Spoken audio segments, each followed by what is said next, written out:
بسم اللہ الرحمن الرحیم اللہم صلی علی سیدنا و مولانا محمد وعلی آلہ و اصحابہ وبارک وسلم۔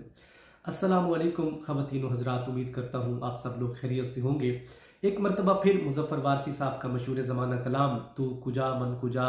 اور اسی کلام سے انتخاب کیا ہوا آج کا خوبصورت شعر آپ سماعت فرمائیں۔ آپ فرماتے ہیں کہ اے فرشتو وہ سلطان معراج ہے، تم جو دیکھو گے حیران ہو جاؤ گے، زلف واللیل تفسیر بن جائے گی، چہرہ سارا قرآن نظر آئے گا، میرے آقا امام صفِ انبیاء، نام کے ان پہ لازم ہے صلی علی، تو کجا من کجا تو کجا من کجا۔ ناظرین، بڑی خوبصورتی کے ساتھ مظفر وارثی صاحب نے اس شعر کے اندر آقا علیہ الصلوۃ والسلام کا جو واقعہ معراج ہے اس کو بیان فرمایا ہے، اور اس واقعہ معراج کے اندر جو فرشتوں کی حیرانگی کا عالم تھا اس کو بھی اس شعر کے اندر کسی طریقے سے قلم بند کیا ہے، اور اس کو تھوڑا سا وضاحتاً بیان کرنے میں ہمیں وقت لگے گا۔ ایک ویڈیو میں اس کا تفصیلی بیان کرنا ناممکن ہے، یہ ایک بہت وسیع موضوع ہے۔ ناظرین، جب نبی علیہ الصلوۃ والسلام معراج کے لیے تشریف لے گئے تو فرشتوں کی جو حیرت کا عالم تھا، فرشتے تعظیم، محبت، حیرانگی اور تجسس کے ملی جلی کیفیات میں ڈوبے ہوئے تھے، اور وہ آپس میں یہ باتیں کر رہے تھے۔ فرشتے، یہ روایات میں آتا ہے کہ فرشتے آپس میں باتیں کر رہے تھے کہ کیا وہی ہستی آج آسمانوں کی زینت بننے والی ہے؟ کیا آج وہی ہستی آسمانوں پر مہمان بننے آ رہی ہے جس کی قسمیں اللہ تبارک و تعالیٰ نے خود کھائی ہیں؟ یا جس ہستی کو اللہ تبارک و تعالیٰ نے ہر نت آئے روز نئے نئے القابات دے رکھے ہیں؟ یا کیا وہی ہستی آسمانوں پہ تشریف لا رہی ہے؟ یہ فرشتے آپس میں گفتگو کر رہے ہیں کہ کیا وہی ہستی تشریف لا رہی ہیں جس ہستی کا جو ذکر ہے وہ اللہ تبارک و تعالیٰ خود بھی کر رہا ہے، ہم سے بھی کروا رہا ہے، اور عالم دنیا میں انسانوں کو، مومنوں کو بھی اس چیز کا حکم دے رکھا ہے کہ اے لوگو، اے مومنوں، میں اور میرے فرشتے بھی نبی علیہ الصلوۃ والسلام پر درود پڑھتے ہیں، اور تمہیں بھی حکم دیا جاتا ہے کہ تم بھی میرے محبوب محمد مصطفیٰ صلی اللہ علیہ وآلہ وسلم پر درود بھیجا کرو۔ یقیناً ناظرین، یہ فرشتوں کے لیے انتہائی حیرت انگیز ایک لمحہ تھا، ایک واقعہ تھا، اور ان کی خوشی اور ان کی تعظیم اور ان کا تجسس، یقیناً یہ ملی جلی کیفیات جو روایات میں آتی ہیں یہ یقیناً ہوں گی، کیونکہ یہ بہت بڑی ہستی کا، ایک بہت بڑی ہستی کے ساتھ ملاقات کا وقت تھا،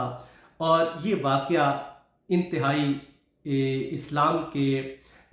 جو اسلامی اقدار ہیں، جو اسلامی روایات ہیں، جو اسلامی ہسٹری ہے، جو تاریخ ہے، اس کے اندر سنہری باب رکھتا ہے۔ ناظرین، فرشتوں کا عالم یہ تھا کہ وہ قطاریں باندھ کے کھڑے ہوئے تھے، اور جب وہ نبی علیہ الصلوۃ والسلام جبریل علیہ السلام کے ساتھ پہلے آسمان پر پہنچے، آپ نے دروازے پہ دستک دی تو فرشتوں نے پوچھا جو دروازے پر مامور تھے کہ کون ہے؟ تو حضرت جبریل علیہ السلام نے فرمایا کہ میں ہوں جبریل علیہ السلام۔ فرشتوں نے عرض کی کہ کیا آپ کے ساتھ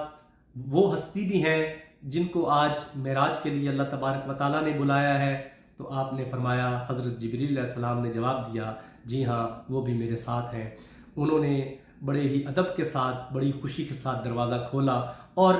آپ کے ساتھ ادب کے ساتھ اور احترام کے ساتھ جو ہے پیش آئے اور آپ کی زیارت کی، اور اسی طرح ساتوں آسمانوں پر آپ کے ساتھ فرشتوں نے اسی طریقے سے آپ کے ساتھ استقبال کیا، اور آپ کو ادباً اور احتراماً اور آپ کی زیارت کے لیے جو ہے وہ تبرک کے لیے، برکت کے لیے وہ کھڑے تھے، اور آپ کی زیارتیں کرتے رہے، اور آسمانوں کے دروازے کھلتے رہے۔ جب سدرۃ المنتہا کا مقام آیا، وہاں پر جبریل علیہ السلام نے فرمایا کہ یا رسول اللہ، اب یہاں سے آگے ایک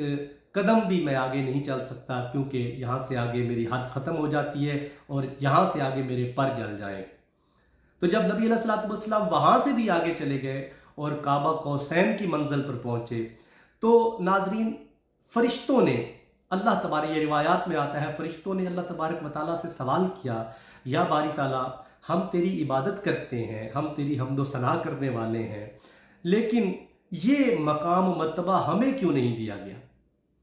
یہ واقعی ایک بڑا حیران کن سوال تھا، اور اللہ تبارک و تعالیٰ نے جو اس کا جواب دیا ناظرین وہ بھی سننے کے لائق ہے۔ اللہ نے فرمایا، فرشتوں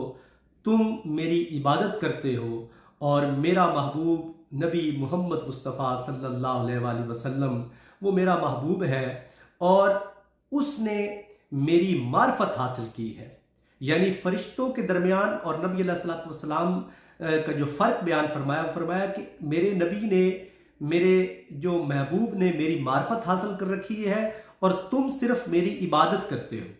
یعنی عبادت میں اور معرفت الہی میں ناظرین ایک فرق ہے جو اللہ تبارک و تعالیٰ نے بیان فرمایا، اور اس پر فرشتے سر جھکا کے کھڑے ہو گئے اور اللہ تبارک و تعالیٰ کی حمد و ثنا بیان کرنے لگے،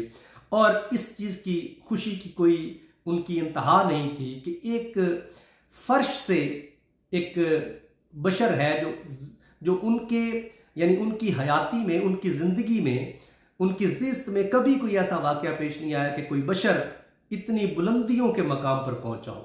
جہاں پر آج تک انہوں نے نہ کسی کو پہنچتے دیکھا، نہ کسی فرشتے کو، نہ کسی جن کو، نہ کسی انسان کو، جہاں پر نبی علیہ الصلوۃ والسلام کی ذات مبارک پہنچی۔ پھر ناظرین نبی علیہ الصلوۃ والسلام کو جنت اور جہنم کی سیر بھی کروائی گئی۔ جب آپ جہنم کے دورے پہ گئے، آپ نے جہنم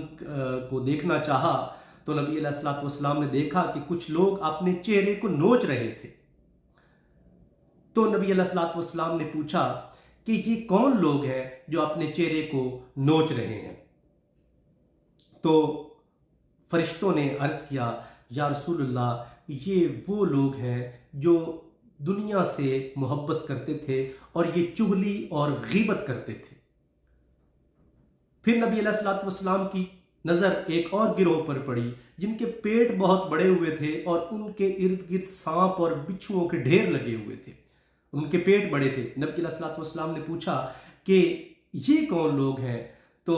فرشتوں نے عرض کی، یا رسول اللہ یہ وہ لوگ ہیں جو رشوت اور حرام کا پیسہ یا حرام کا مال کماتے تھے، یا ایک روایت میں یہ بھی آتا ہے کہ یہ وہ لوگ ہیں جو سود کھاتے تھے۔ اللہ اکبر! ان کا عذاب جو تھا وہ نبی علیہ الصلوۃ والسلام نے دیکھا تو آپ وہاں سے واپس پلٹے اور پھر آپ کو جنت کے لیے لے جایا گیا، اور جب آپ جنت میں گئے تو وہاں پر فرشتوں نے آپ کا استقبال کیا، اور ایک جو خوبصورت واقعہ وہاں پہ پیش آیا وہ یہ کہ حضرت بلال حبشی رضی اللہ تعالیٰ عنہ کے قدموں کی آواز اللہ کے نبی نے عرش پر جنتوں میں سنی۔ جب آپ معراج سے واپس آئے تو حضرت بلال حبشی سے فرمایا کہ بلال تمہارے قدموں کی آہٹ، تمہارے قدموں کی آواز میں نے جنت میں سنی تھی، تو تم کون سا ایسا عمل کرتے ہو جس کی اتنی بڑی فضیلت ہے کہ تمہارے قدموں کی آواز، تمہارے قدموں کی آہٹ جنت میں سنائی دیتی ہے؟ حضرت بلال حبشی نے فرمایا، یا رسول اللہ ایک تو میں وضو کے ساتھ رہتا ہوں، میرا کبھی وضو جو ہے وہ خطا نہیں ہوتا، میں ہمیشہ وضو کے ساتھ رہتا ہوں، اور جب میں وضو کرتا ہوں تو میں 2 نفل جو ہے وہ پڑھتا ہوں، تو یہ میرا عمل ہے۔ یقیناً اس عمل کے صدقے جو ہے اللہ تبارک و تعالیٰ نے جو ہے وہاں پر میرے قدموں کی آہٹ آپ کو سنوائی دی۔ ناظرین اس کے ساتھ نبی علیہ الصلوۃ والسلام نے جنت میں بڑے بڑے محل جو یاقوت اور مرجان اور پتہ نہیں کن کن خوبصورتیوں کا جو بیان ہے، جو روایات میں وہ ایک طویل موضوع اگر کیا جائے تو آپ نے وہ سیر فرمائی، اور اس کے بعد آپ 18,000 سال کا لگ بھگ جو یہ ایک ٹائم بتایا جاتا ہے، جو وقت بتایا جا، آپ نے نبی علیہ الصلوۃ والسلام نے یہ واقع معراج پر جو ٹائم گزارا یہ وہ ہے، اور پھر آپ واپس تشریف لے کے آئے۔ ہم اس کو ایک اور ویڈیو میں انشاءاللہ مکمل کریں گے۔ آج کے لیے اتنا ہی۔ آپ سب دوستوں کا بہت شکریہ۔ السلام علیکم ورحمۃ اللہ وبرکاتہ۔